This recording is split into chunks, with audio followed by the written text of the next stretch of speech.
Greetings and salutations, everyone. I hope everyone is doing well today, and welcome back to tonight's second half. I'm actually recording this 2 hours north of my house, and I actually am in possession of whatever this is, some kind of fur hair, that me and my friend are figuring out what we're going to do and how we're going to get it to the right people. But I will be sharing a couple of pictures in the next day or two. Wow, it really is nasty. It smells, it's gross, it's freaking amazing. But anyway, I'm not saying it's Dogman. I don't even know what the hell this is. But this is what they found. Carl and his buddy in the junctions of between Route 30 and Route 15 in Meeker, Colorado. So yeah, this is an upload that I'm doing, putting it together really quick with just my phone. That's why my voice sounds kind of weird. I'm not using a mic. I apologize. Before we get into today's upload, though, a couple links. As you know, I rely on Patreon, PayPal, and my merch to help the channel to continue to grow and go. The links to Patreon and PayPal are in the description below. My merch displayed directly under the video. Also, Dogman Frightening Encounters, Volume 1 through 3, the audiobook versions. They were written and researched by Tom Lyons, narrated and produced by me, Jeff Nadolny. Those audiobooks are available on Audible, Amazon, and iTunes, the links to which are also in the description as well. And finally, last but definitely not least, if you'd really like to help support this channel to continue to grow and go, simply subscribe, click the like button, and please leave a comment. It really does help, and guys, it definitely matters. Now, everyone, I have taken far too much of your time. Let's get on with tonight's second half, shall we? Today's first encounter comes to us from Lucasville, Ohio, from a subscriber. Jeffrey, okay, let me start off with where I live. I grew up in a little town of Lucasville, Ohio, way back in the hills. I was at least 8 years old and always enjoyed nature and running throughout the woods. Until one day, about dusk, I was sitting in my yard playing with my dolls and got a strange feeling that something was wrong. I didn't hear any birds, frogs, nothing. It was dead silent. I felt like I was being watched. I glanced around frantically, trying to spot what was making me feel this way. Then it happened. At the edge of the wood line on a hill, I see what looked like a dog with no eyes, no nose, just sharp teeth and black holes where its eyes should be. This thing growled viciously at me, and I froze. I jumped up and ran screaming back to the house. Got my dad, and we went back outside to look for this thing. And it was gone. I never saw that thing again, like in plain sight, but sometimes when I looked out my windows at the woods, I would see its glowing red eyes staring back at me and hear its horrible growl when the wind blows. So if you ever come to Lucasville, be careful and don't go outside at night. Part 2 of the Lucasville encounter. Jeff, so like I said, my family has lived in the Hollow for most of my life. There's supposed to be a curse on the land. People have been murdered and animals are buried and seen after. My brother's dog died and we could hear him whine and howl. Sometimes it was like he was at the foot of our beds and his whines would turn to growls. Late one night our mom was working at town, so it was just me and my brothers. The lights were out and we were almost asleep when we heard footsteps coming towards the door of the house and the growling began. My older brother grabs the gun and I start to cry. This creature hits the door hard. Boom! I scream, boom, again. My older brother takes me into a room and shuts and locks the door. My oldest brother kicks open the door and begins firing the gun up in the air. those shots rang out through the night. We looked out the window to see what was happening and saw the creature run to the edge of the woods and glare back its eyes. Oh, they were terrible, glowing red eyes. And it let out this horrific howl and ran off into the night. We never saw that creature again, either, but we know it's still out there watching us. Today's second encounter.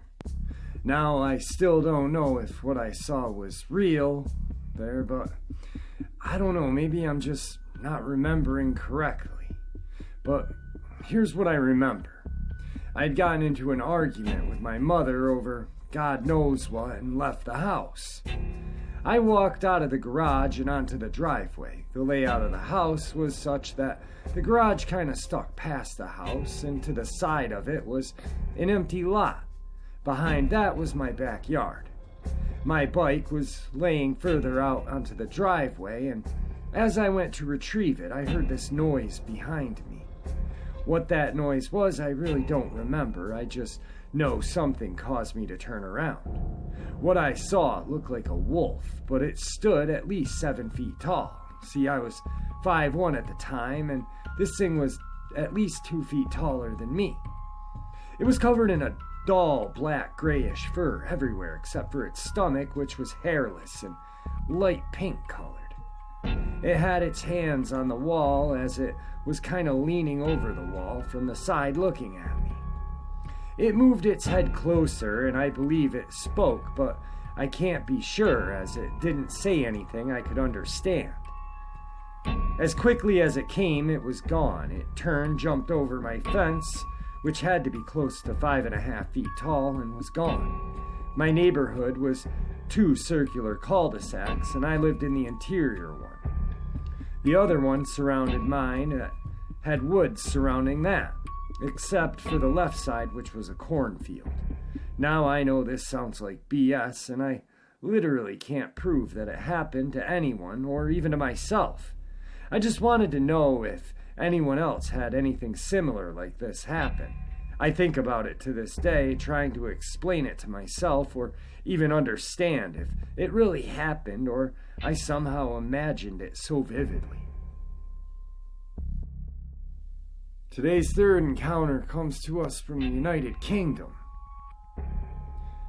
I don't even know how to explain this, but I'm not the sort of person who believes in ghosts, devils, demons, and cryptids, but this has changed my mind drastically. I live in the United Kingdom and live on the countryside. I live in a moderately busy lane and have loads of fields behind my house. 5 minutes up the road, there's a hill. It's called Coal Peak. I changed the name for privacy. It's about 6 fields away from my house and a 5-minute walk from the road. Me and 2 of my mates go to the peak that overlooks out the town, and you can see the Severn Bridge and a place called the Stone House. They smoke weed, but I don't, so I can't blame it on the weed. We sat up on top for a good hour just chilling and decided to go home when it was about 2 a.m. They walked the roadway as it leads to town where they live, and I decided to walk through the field way as I didn't want to walk down the road on my own after my mates turned off. So to get to the fields, you have to walk through a little forest, around 1 to 2 minutes. It was pitch black, moon shined bright, stars in the sky. As I said before, I don't scare easy, so it wasn't bothered. I got about 2/3 through the forest when I started hearing sticks crackling to my left and something heavy walking. I just glance over and presume it's a fox or some sort of badger. I get towards the gate and open it, and it leads to the field that leads to my house. I close the gate and start to walk, and that's when I heard something I'll never forget. It sounded like the Minecraft creeper, but a lot more deeper and bigger. I turn around, and on the path I can see this thing, around 6 feet tall, skinny as heck, and had a head of a dog, but it had horns. I thought my eyes were playing tricks on me, so I just stood there watching it, hoping it would just vanish. Well, to my surprise, after 5 seconds, it started to very slowly walk closer and closer until it got to the gate. It was like it didn't know what to do except just stand there. Now I'm sweating and had red vision and thought I was going to have an anxiety attack. I slowly walked across the field trying to figure out what I just saw. I looked back and halfway across the field it was gone. Sigh of relief. Can finally calm down and just take a nice walk home. Yeah, that's what I was hoping for. I was in the last field from my house in view. I knew all I had to do was jump over my fence and I was in my garden. I got to the fence and hopped over. I felt safe and secure and I was walking across my garden to get to the back door and behind me my drive light came on. Now this light only comes on if it detects motion or it's real windy out and a branch blows in front of it. It wasn't windy and nor did I walk past it. All of a sudden I get this fear of getting snatched, so I quickly run to my back door and open it and run to my attic converted room. My skylight window looks out over my drive where the light came on and I stood on my bed and looked out the window. That's when I see this werewolf-looking thing with horns standing there sniffing around the cars. It wasn't a dog, it wasn't small enough to be a badger or a fox, and wasn't a cow or anything like that. I got into bed and just watched movies till the sun came up and then finally fell asleep. Ever since then, I never look out my window at night and never walk through those fields. I honestly don't know what that thing was, but it scared me so bad that I won't even go into the garden past 11 p.m. What do you guys think it was? Today's fourth Dogman encounter comes to us from Daniel Boone National Forest, Kentucky, April 2015. My wife and I were traveling the Smoky Mountains from Ohio on our anniversary getaway. We usually avoid highways in our travels and instead prefer the scenic and slower-paced state routes of my childhood. This trip stood out as quite a disaster as we struggled with both the GPS and paper maps while navigating a route that I was at least somewhat familiar with. Navigational errors are not our norm, and we quickly found ourselves having an uncharacteristic argument that got fairly heated, but was nonsensical. It was like we both spoke different languages and we were looking at different maps. We eventually found ourselves in an increasingly less populated area and poor road conditions. For those not familiar with the area, being in central Kentucky, the forest is hilly and expansive, dotted with small towns and occasional private-owned farm amidst the federal land. We had eventually quieted down, anxiously following the GPS as it cut in and out. Our anxiety grew until the GPS suddenly chimed in and said, "Turn left now."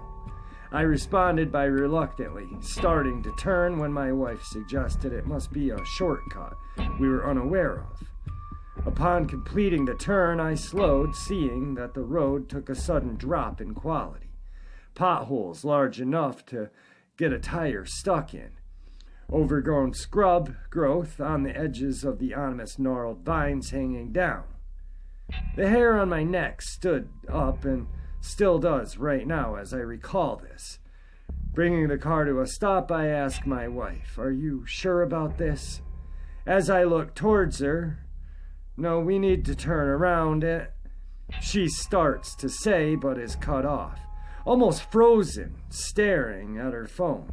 Not in a way a person freezes when terror sends their muscles trembling, but completely motionless. I instinctively slam it in reverse, backing into the position we came so that I could continue the course we were on.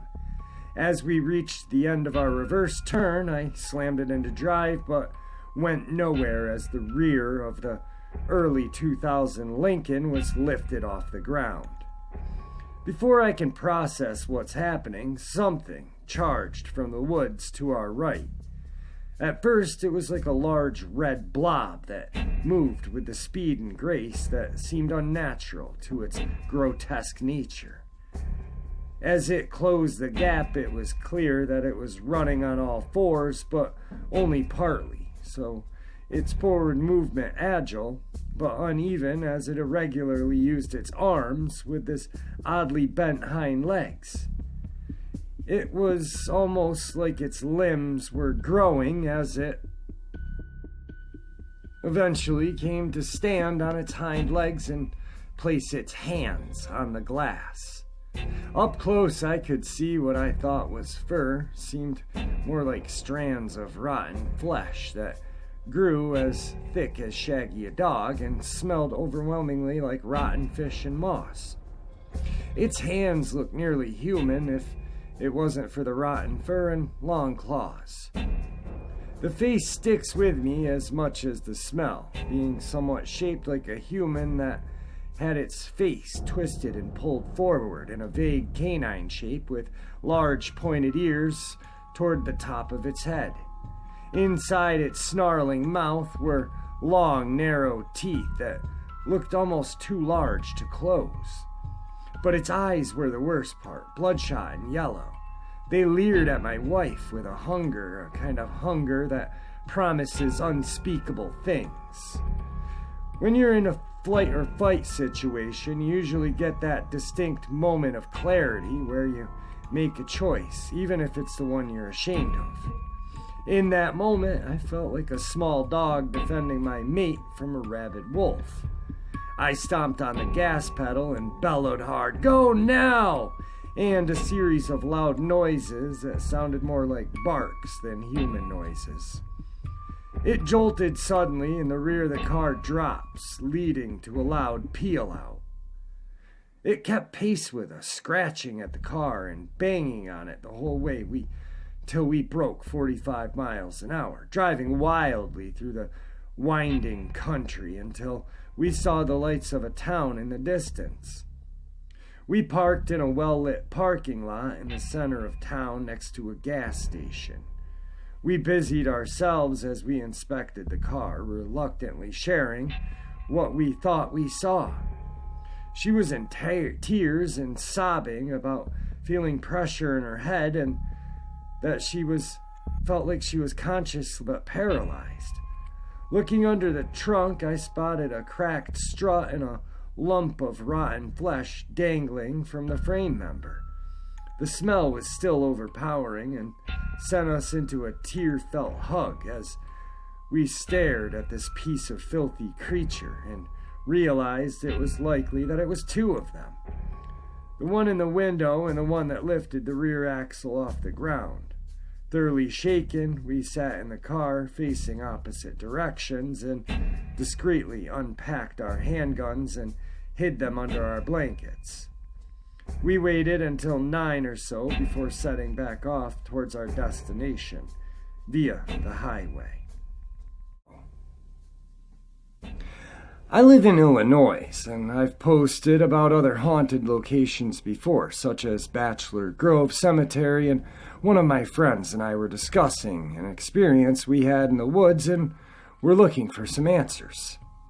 The first event happened in late August of 2016 while we were running late one night. We both ran cross-country and track in high school and still do to this day.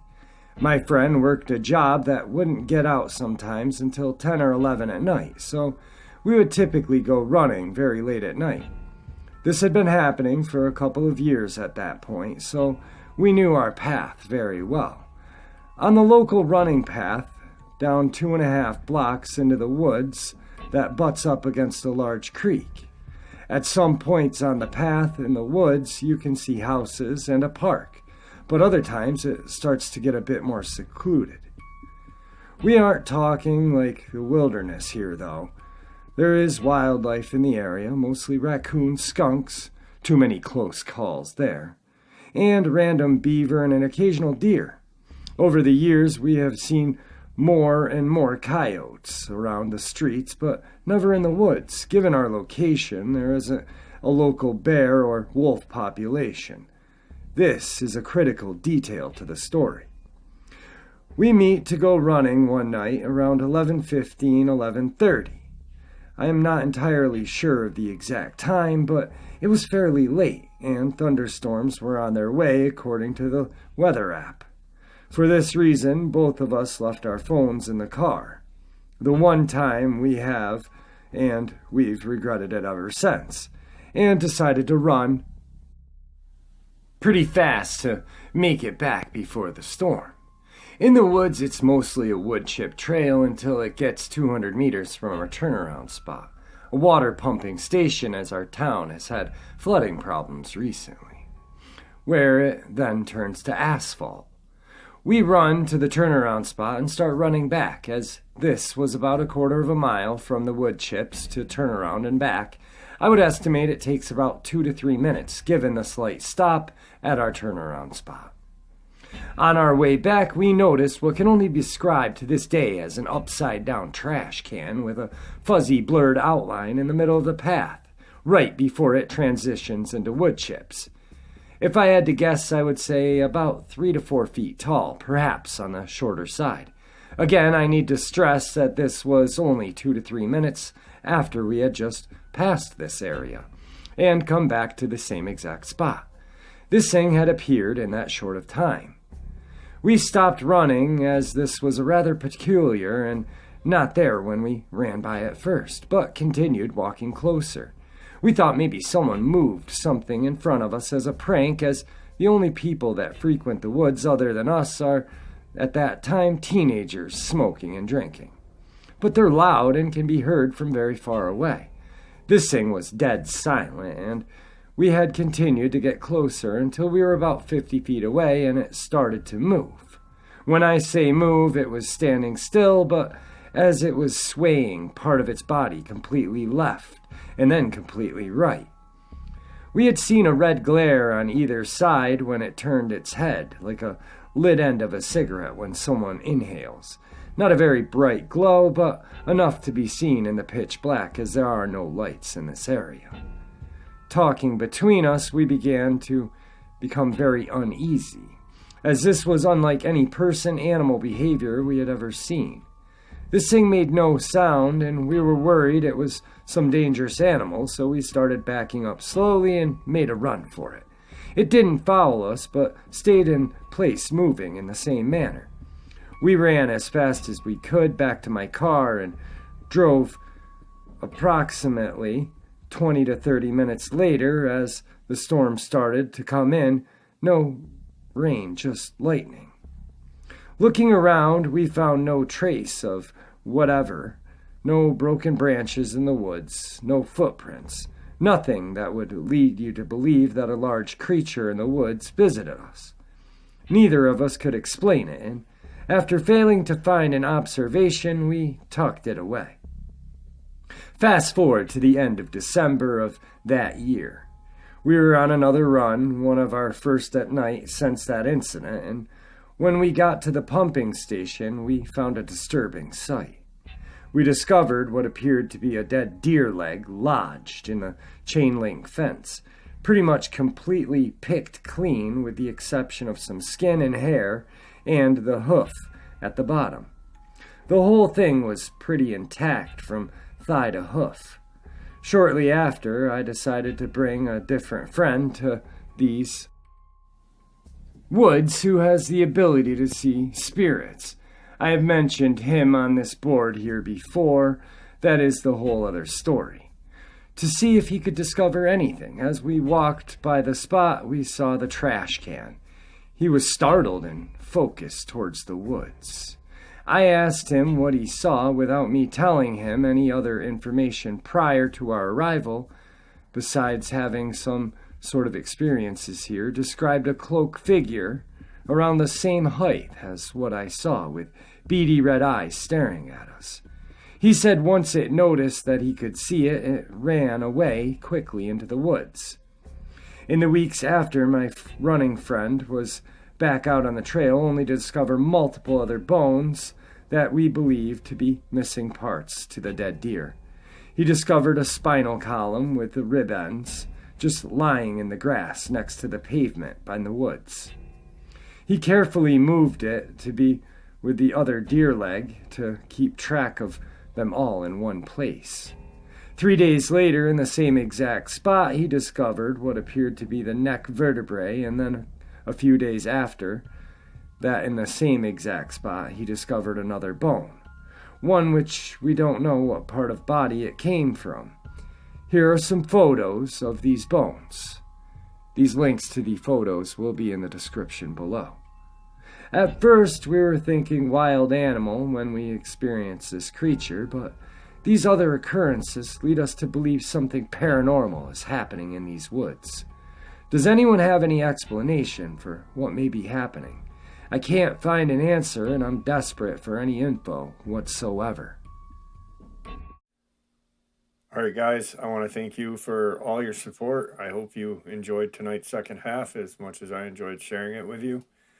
I got about another hour here to figure everything out, and then about 2-hour drive, maybe 2 hours and 15 minutes, because it's spitting snow up here and really cold. It's about 26 in my town, and it's about 11 here, so that's how far up I am. So anyway, I hope you guys enjoyed tonight's upload. Thank you for all your support. I'll see you guys tomorrow. May the Great Spirit watch over us all. May He guide us down that path that we call life. Stay safe, everyone.